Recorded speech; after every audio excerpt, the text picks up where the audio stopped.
English Leap Podcast. Learn easy English with Speak English Like a Pro.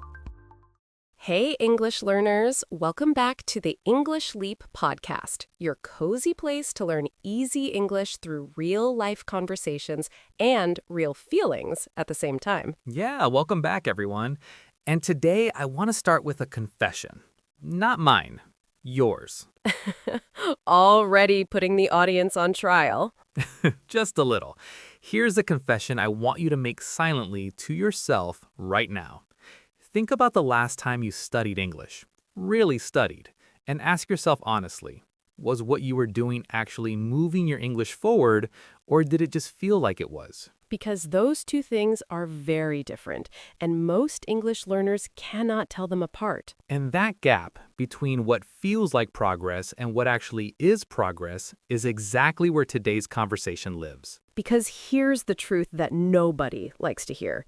You can spend years studying English, years, and still feel stuck, still feel like fluency is just slightly out of reach no matter how hard you try. And the reason is almost never lack of effort. English learners are some of the most hardworking, most dedicated people we have ever encountered. The reason is almost always the same 5 mistakes, repeated consistently, quietly sabotaging everything the effort is trying to build. And the painful part is that these mistakes feel completely normal. They feel like the right approach. Some of them even feel like the responsible, serious, studious thing to do. Which is why they are so dangerous. You cannot fix a mistake you do not know you are making. So today we are going to name all 5 of them, clearly, honestly, with real examples and real alternatives. Not to make you feel bad about how you have been studying, but to save you years of spinning in circles. Because every year you spend making these mistakes is a year you could have spent actually breaking through. And we want you to break through. That is why we are here. This is a B1 to B2 level episode. The language will be natural and layered. We will explain the strong vocabulary as we go, and near the end, we will have our word tour with 10 powerful expressions from today. And if some parts feel challenging, stay with us. Push through. Your brain is doing more than you think, even when it feels hard. Before we dive in, one small request. If this podcast is part of your English learning journey, please like this episode and subscribe to the English Leap podcast. Every subscription helps more learners find this space. And in the comments today, we want you to be honest. After you hear all 5 mistakes, tell us which one you recognize most in yourself. Just the number 1, 2, 3, 4, or 5. No judgment, only honesty. And honesty is where real change begins. Okay, mistake number 1. And I want to start here because this is the mistake that traps more English learners than any other. What is it? Studying English instead of using it. Say more, because on the surface, those sound like the same thing. That is exactly why it is so dangerous. They feel identical, but they are completely different activities with completely different outcomes. What's the difference? Studying English means consuming information about the language, learning vocabulary lists, memorizing grammar rules, watching explanations, reading about tenses and structures. And using English means producing the language yourself. Speaking, writing, having conversations, expressing your own thoughts and feelings in English. And here's the brutal truth.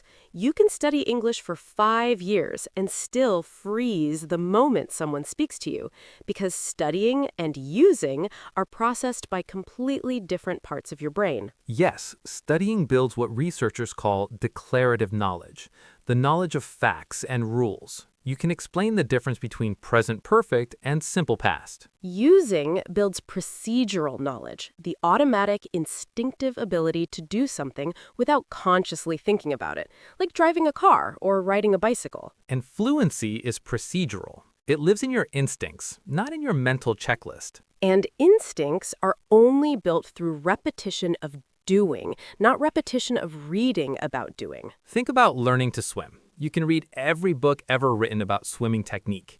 You can watch hours of professional swimmers. You can memorize the mechanics of every stroke. And the moment you get in the water, you'll sink. Immediately. Because swimming is a procedural skill. The only way to build it is to get in the water, repeatedly, imperfectly, getting water up your nose. A lot of water up your nose. English is exactly the same.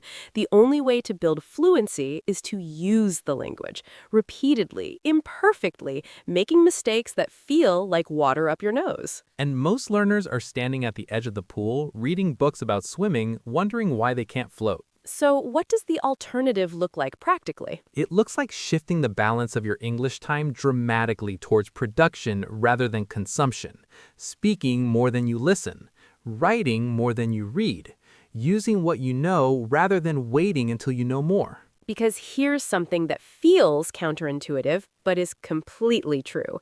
You learn grammar faster by trying to use it and making mistakes than by studying rules and never testing them. The mistake is the lesson. The correction is the fastest path to the correct version becoming automatic. And the learner who talks every day and makes 50 mistakes is improving faster than the learner who studies every day and makes none, because the learner making no mistakes is making no attempts. No attempts, no progress, no matter how full the notebook. So, mistake number 1, studying instead of using. The fix is to get in the water today, even if it's cold, even if you swallow some. Especially if you swallow some. Okay, mistake number 2. And this one is deeply connected to something we all struggle with as human beings. What is it? Waiting to feel ready. This one is everywhere. It is everywhere, and it disguises itself so convincingly as wisdom, as responsibility, as reasonable caution. It sounds like I just need to learn a little more vocabulary first, or my grammar is not good enough yet, or I'll start speaking when I feel more confident. And every one of those sentences sounds completely sensible, and every one of them is quietly stealing time. Because the feeling of readiness in language learning almost never arrives the way people expect it to. It doesn't arrive as a sudden, confident clarity. It doesn't arrive as a morning where you wake up and think, yes, today I am ready. Let me speak English now. The readiness sunrise. It doesn't work like that.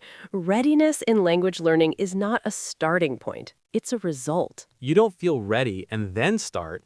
You start, and through the starting, you gradually build the feeling of readiness. Confidence is not a prerequisite for speaking. Confidence is a product of speaking. And this is one of the most important reversals in thinking that an English learner can make. Most people have the sequence backwards, They think the sequence is feel confident, then speak. when actually the sequence is speak, then feel confident. And the speaking doesn't have to be perfect. It doesn't have to be impressive. It just has to happen. I remember very clearly the first time I forced myself to have a real conversation in English when I absolutely did not feel ready. My hands were sweating, I could feel my heart rate. What happened? I stumbled, I said things in the wrong order, I searched for words in the middle of sentences and found them slowly and awkwardly. And? And the conversation happened. The other person understood me, we exchanged real information, I expressed real thoughts. And when it ended, I felt something I hadn't felt from studying alone. What did you feel? Evidence. I felt evidence that I could do it. Imperfectly, haltingly, nervously, but I could do it. And that evidence is something no amount of preparation can give you. Because preparation gives you knowledge. Only action gives you evidence. And evidence is what actually builds confidence. Not more preparation, evidence. So, mistake number 2, waiting to feel ready. The fix is to start before you feel ready. Collect evidence. Let the confidence follow the action instead of waiting for it to lead. Okay, mistake number 3. And this one is going to surprise some people because it sounds like the opposite of a mistake. What is it? Focusing too much on grammar. I can already feel some people disagreeing with us. I know. And I want to be very precise here because we're not saying grammar doesn't matter. Grammar matters. Grammar is the architecture of a language. Without any grammatical structure, communication breaks down. We're not dismissing it. But there is a difference between understanding grammar enough to communicate effectively and obsessing over grammar to the point where it paralyzes your speaking. And so many learners are in the second category. They're so worried about getting a grammatical error that they can't complete a sentence without stopping to check it internally. They're running every sentence through a grammar filter before it leaves their mouth. And that filter slows everything down to the point where real conversation becomes impossible. Because real conversation doesn't wait for your internal grammar check to complete. Real conversation moves at the speed of thought. And if your grammar checking is running at the speed of study, you'll always be too slow. And here's something fascinating about how native speakers actually use their language. The vast majority of native speakers cannot explain the grammatical rules they use correctly every day. They can't tell you why they say, "I have been waiting," instead of "I am waiting for a long time." But they feel the difference instantly. Because they built their grammar through exposure and use, not through memorizing more rules. Their grammar lives in their instincts, not in their mental checklist. And that's exactly where your grammar needs to live if you want to speak fluently, in your instincts, not in a mental checklist. And the way grammar moves from your analytical mind to your instincts is through massive exposure to correct English, and through using the language enough that the correct patterns become automatic. Not through memorizing more rules. So, what does this look like practically? It looks like spending less time studying grammar explanations and more time immersing yourself in real English content. Podcasts, films, books, conversations, content where correct grammar is being modeled naturally and your brain is absorbing the patterns below the level of conscious analysis. And when you speak, giving yourself permission to be grammatically imperfect, trusting that your brain is building the correct patterns even when your mouth has not caught up yet. Because your brain is smarter than you give it credit for. It is picking up patterns constantly, from every episode you listen to, from every sentence you read. And one day, a correct sentence will come out of your mouth and you will not know where it came from. And that is the moment grammar has moved from your notes to your instincts. That moment is worth more than 100 grammar exercises. Warmly. So, mistake number 3, over-focusing on grammar at the expense of fluency. The fix is to trust your brain. Immerse yourself in correct English. Let the patterns become instinctive through use and exposure rather than through analytical study alone. Okay, mistake number 4, and this one is probably the most emotionally charged mistake on the list. What is it? The comparison trap. Oh, the comparison trap. The comparison trap, and it is genuinely a trap because it is invisible. It feels natural, and it is absolutely relentless once it starts. It sounds like, "She speaks so much better than me, and she only started 2 years ago." Or, "He sounds almost native, and I have been studying longer than him." Or the most painful version, everyone in this conversation seems so comfortable, and I am the only one struggling. And when you are inside that comparison, your brain is not learning. It's not practicing. It's not building anything. It is just measuring the distance between where you are and where someone else is. And that distance feels demoralizing, no matter how much progress you have actually made. Because comparison does not measure absolute progress. It measures relative position. And relative position can feel terrible, even when your absolute progress is remarkable. You could have improved enormously in the last year. Your English could be dramatically better than it was 12 months ago. But if you are comparing yourself to someone who is further along, that genuine, remarkable progress becomes invisible. It gets eclipsed by the gap between you and the comparison point. And here's the really destructive part. The person you are comparing yourself to is almost certainly on a completely different journey from yours. Different starting point, different native language, different amount of daily exposure, different learning environment, different amount of time, different everything. Comparing your English to theirs is like comparing how fast you are running without knowing that they started from a different place, with different shoes on a different terrain. The comparison is meaningless, but the damage it does to your motivation is very real. So what is the alternative?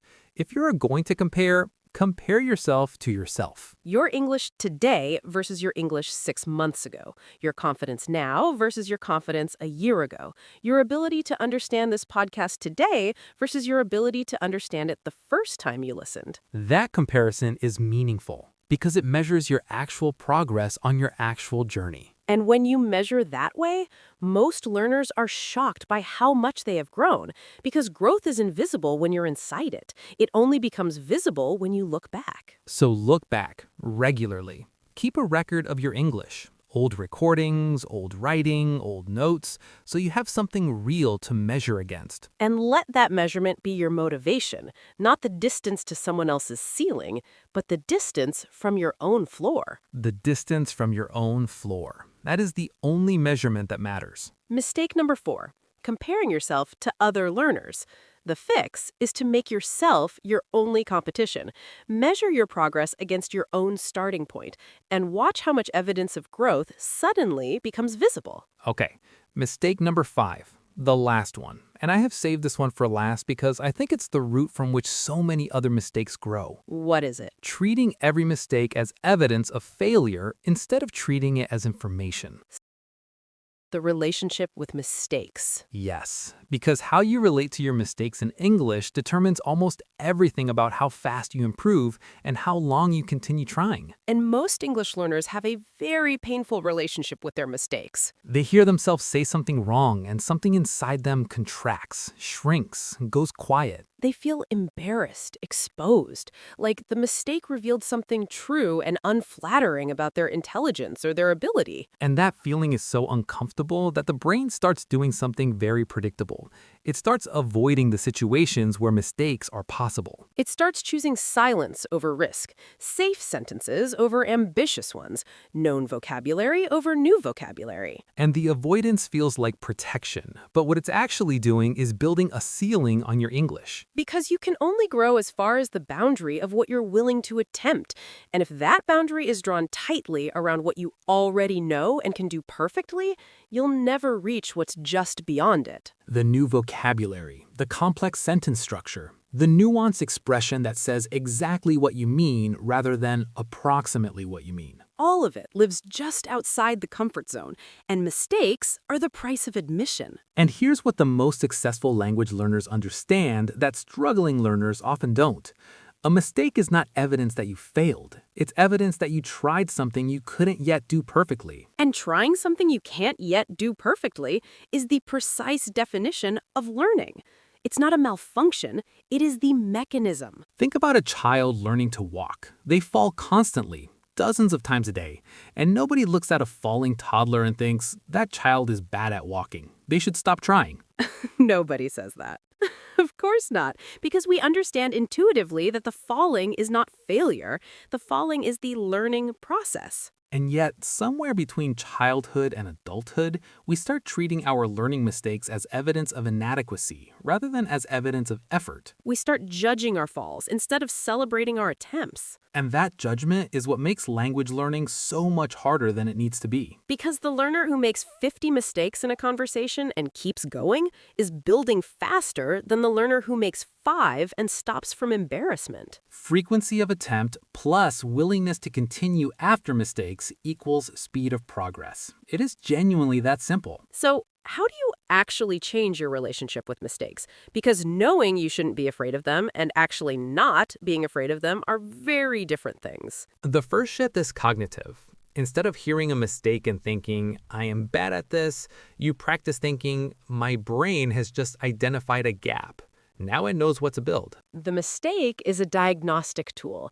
It shows your brain exactly where to focus its learning energy. Without mistakes, you would not know where the gaps were. You would be studying blindly, guessing at what needs attention. Your mistakes are a map of your next growth, the most useful map available to you. The second shift is behavioral. You deliberately stay in conversations after mistakes rather than escaping. You try the difficult sentence even knowing it might not come out right. You treat the conversation after the mistake as the most important part, because recovering gracefully from a mistake and continuing is itself a skill that only improves with practice. And here's something beautiful that happens when you start treating mistakes as information rather than as evidence of failure. What happens? Mistakes become your tools. You stop being afraid of them, And when you stop being afraid of mistakes, you stop being afraid of speaking. And when you stop being afraid of speaking, your English accelerates in a way that no grammar book or vocabulary list can match. Because the final barrier between you and fluency was never vocabulary or grammar, it was the fear of being seen getting it wrong. And when that fear dissolves, fluency follows remarkably quickly. So, mistake number 5, treating mistakes as evidence of failure. The fix is to reframe every mistake as information, as a map, as the mechanism of learning rather than the malfunction of it. Make friends with your mistakes. They are not your enemies. They are your fastest teachers. Your fastest and most honest teachers. They never lie to you. Okay, quick recap before the word tour. 5 mistakes, 5 fixes. Mistake 1, studying instead of using. Fix, get in the water. Use the language even imperfectly. Mistake 2, waiting to feel ready. Fix, start before you feel ready. Let action build the confidence. Collect evidence. Mistake 3, over-focusing on grammar. Fix, trust your brain. Immerse in real English. Let patterns become instinctive through exposure and use, rather than through analytical study alone. Mistake 4, comparing yourself to other learners. The fix is to make yourself your only competition. Measure the distance from your own floor. Mistake 5, treating mistakes as failure. Fix, reframe mistakes as information, as your fastest teachers, as the mechanism of learning itself. 5 mistakes, 5 fixes. And the beautiful thing about all 5 of them is that they are all entirely within your control. No money required, no special resources, no perfect conditions needed. Just a shift in how you approach the language you are already working so hard to build. And that shift is available to you right now, in the very next English conversation you have. Starting today, warmly. Starting with whatever English you have right now, exactly as it is. Okay, word tour time. 10 expressions from today that will make your English sharper and your conversations about learning far more insightful. Just listen or repeat after us. No pressure. Let's begin. First expression, declarative knowledge. Declarative knowledge is knowledge of facts, rules, and information. It is what you know and can explain consciously. In language learning, it is knowing the grammar rules rather than being able to use them automatically. For example, she had strong declarative knowledge of English grammar. She could explain every tense perfectly, but she still struggled to produce them naturally in conversation. Or, declarative knowledge is a starting point in learning, but it is not the destination. The destination is procedural. Repeat, declarative knowledge. Declarative knowledge. Slowly, declarative knowledge. Next expression, procedural knowledge. Procedural knowledge is the automatic ability to do something without consciously thinking about how. It lives in your instincts. Riding a bike, driving a car, and speaking a language fluently are all examples of procedural knowledge. For example, fluent speakers use procedural knowledge when they speak. They do not think about grammar rules. The correct forms just come automatically. Or, the goal of language practice is to convert declarative knowledge into procedural knowledge through repeated use. Repeat, procedural knowledge. Procedural knowledge. Take your time. Procedural knowledge. Next expression, sabotage. To sabotage something means to deliberately or accidentally damage or undermine it. When we say a mistake is sabotaging your progress, we mean that it is quietly working against everything your effort is trying to build. For example, the habit of waiting for perfect conditions was sabotaging her English progress. She was working hard, but the habit was undoing the work. Or, comparison can sabotage motivation faster than almost anything else. It makes real progress invisible. Repeat, sabotage. Sabotage. Slowly, sabotage. Next expression, prerequisite. A prerequisite is something that must exist or happen before something else can happen. It is a required condition that comes first. For example, confidence is not a prerequisite for speaking English. Confidence is a product of speaking English. Most people have the sequence backwards. Or, you do not need perfect grammar as a prerequisite for real conversation. Real conversation is how you build better grammar. Repeat, prerequisite. Prerequisite. Take your time. Prerequisite. Next expression, Counterintuitive. When something is counterintuitive, it goes against what your instincts or common sense would suggest. It feels wrong even when it is right. For example, it feels counterintuitive that making more mistakes leads to faster progress, but it is consistently true.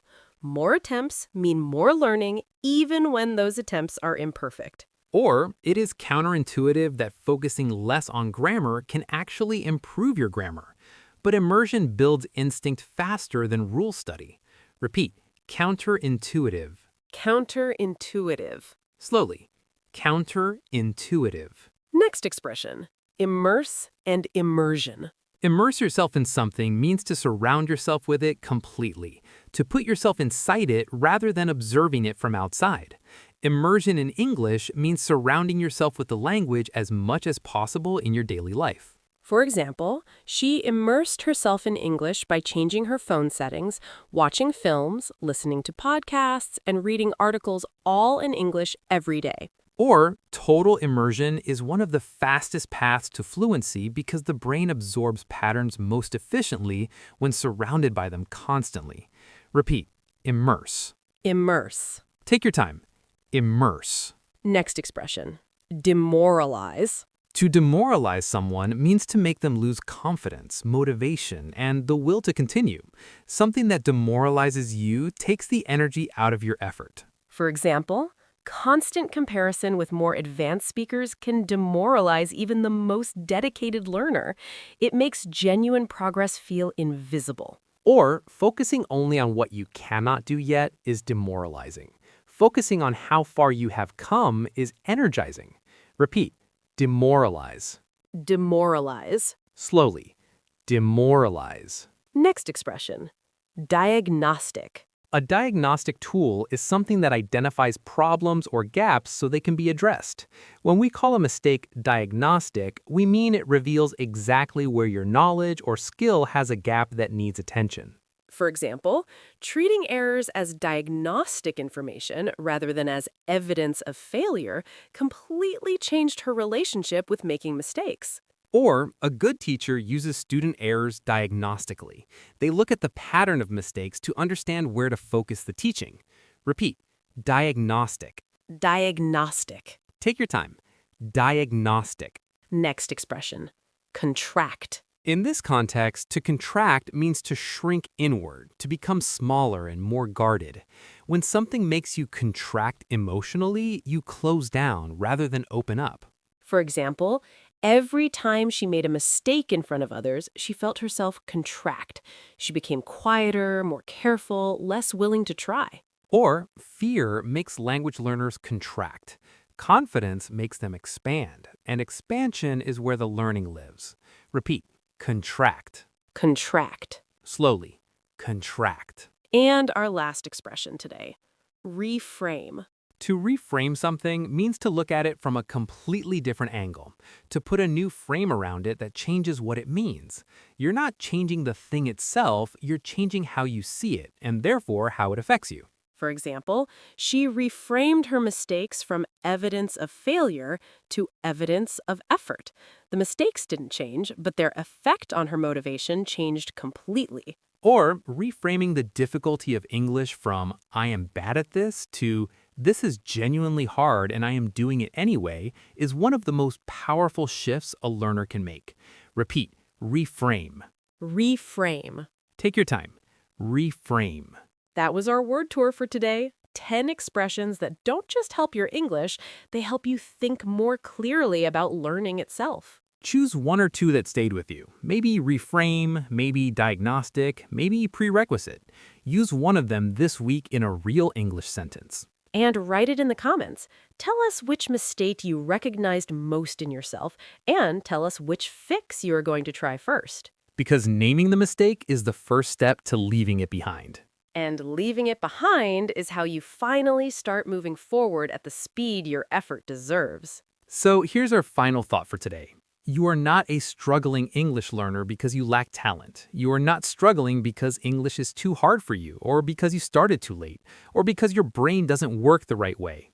You're struggling because nobody told you about these 5 mistakes, and you've been working incredibly hard in directions that were quietly working against you. But now you know, and knowing changes everything. Because the same effort you've already been giving, pointed in the right direction, produces completely different results. Get in the water. Start before you feel ready. Trust your brain over your grammar notes. Compete only with yourself and make friends with your mistakes. Do those 5 things, and your English won't just improve, it will transform. And we'll be here every episode, watching it happen and cheering every single step. Very loudly.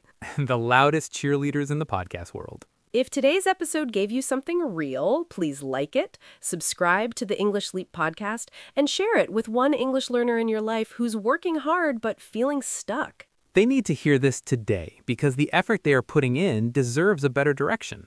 This is Mia, And this is Jason. and you've been listening to the English Leap podcast. Bye. Bye! Your progress doesn't end here. To continue advancing your English skills, click on the next video or explore the additional videos we've thoughtfully selected for you.